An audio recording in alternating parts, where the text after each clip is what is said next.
Hi guys, welcome to day 10 of our 30 days challenge. അപ്പോൾ Eid Mubarak to all. ഇന്ന് നമ്മളെ പെരുന്നാളാണ്, വലിയ പെരുന്നാളാണ്. അപ്പോൾ രാവിലെ തന്നെ എണീച്ചിട്ട് നമ്മൾ വേഗം ഇവിടെ ക്ലീൻ ചെയ്യണം കേട്ടോ. അപ്പോൾ നമ്മൾ വീട്ടിൽ ഇങ്ങനെ ഓരോരുത്തർ വരുമല്ലോ രാവിലെ നിസ്കാരം കഴിഞ്ഞിട്ട്. അപ്പോൾ ഞാൻ പെട്ടെന്ന് വെച്ചു ക്ലീൻ ചെയ്തൊക്കെ ഇടാമെന്ന്. അപ്പോൾ രാവിലെ തന്നെ നല്ല മഴയായിരുന്നു കേട്ടോ ഇവിടെയൊക്കെ. പെരുന്നാളൊന്നും പഴയ ആ വൈബൊന്നും ഇല്ലല്ലേ. സത്യം പറഞ്ഞാൽ പണ്ടത്തെ പെരുന്നാളൊക്കെയാണ് പെരുന്നാളെന്ന് എനിക്ക് ഭയങ്കര എക്സൈറ്റ്മെൻ്റ് ഒക്കെയാണ്. ഇപ്പോൾ അതൊന്നുമില്ല.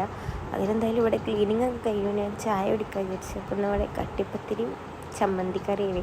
അപ്പോൾ അതൊക്കെ കഴിച്ചു. പിന്നെ ആകെയുള്ളത് ഡ്രസ്സ് മാറ്റാൻ ഇരിക്കുക. അപ്പം ഞാൻ എൻ്റെ ഡ്രസ്സൊക്കെ ഒന്ന് എടുത്ത് വെച്ച് അപ്പോൾ നമുക്കൊന്ന് കുളിച്ച് മാറ്റി വരാം.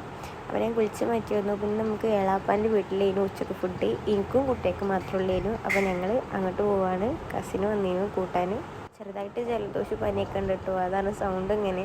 അങ്ങനെ ഞങ്ങൾ അവിടെ നിന്ന് അങ്ങോട്ട് പോയി. നടക്കാൻ മാത്രമേ ഉള്ളൂ. പിന്നെ ഒരു രസമല്ലേ ബൈക്കിൻ്റെയൊക്കെ പോകുന്നത്. അവിടെ ചെന്ന് നമ്മളിതാ ആദ്യം ബത്തക്കൊക്കെ കഴിച്ചു. അത് കഴിഞ്ഞിട്ട് നമുക്ക് ബിരിയാണിയും ചിക്കൻ പൊരിച്ചൊക്കെ ഉണ്ടായിരുന്നു. അതൊക്കെ കഴിച്ചിട്ട് നമ്മൾ അവിടുന്ന് വീട്ടിലേക്ക് തന്നെ പോന്നു. പിന്നെ എന്താ ഉണ്ടായത് വെച്ചാൽ അവർക്ക് എടുത്തായിരുന്നു. നമ്മളങ്ങോട്ട് പോയിട്ടില്ല കേട്ടോ, ഫുള്ള് കെടുത്തേനെ. എൻ്റെ ഇടയിൽ വീട്ടിൽ ആരൊക്കെ വന്നിട്ടൊക്കെ ഉണ്ടായിരുന്നു. പിന്നെ എൻ്റെ വീട്ടിൽ ആ സമയത്ത് ഉണ്ടാക്കുള്ളൂ. എൻ്റെ അമ്മ കുറച്ച് ലേറ്റാവും ഉണ്ടാക്കാനൊക്കെ ആയിട്ട്. എൻ്റെ അമ്മ കഴിച്ചപ്പോൾ ഒരു ഉരുള ഞാൻ പോയി ഒന്ന് കഴിച്ച്, അത്രേ കഴിച്ചുള്ളൂ. ഒരു ഉരുള മാത്രമേ കഴിച്ചിട്ട് ഞാൻ പിന്നെ കിടന്നുറങ്ങി. അപ്പോൾ അത്രയൊക്കെ ഉള്ളൂ.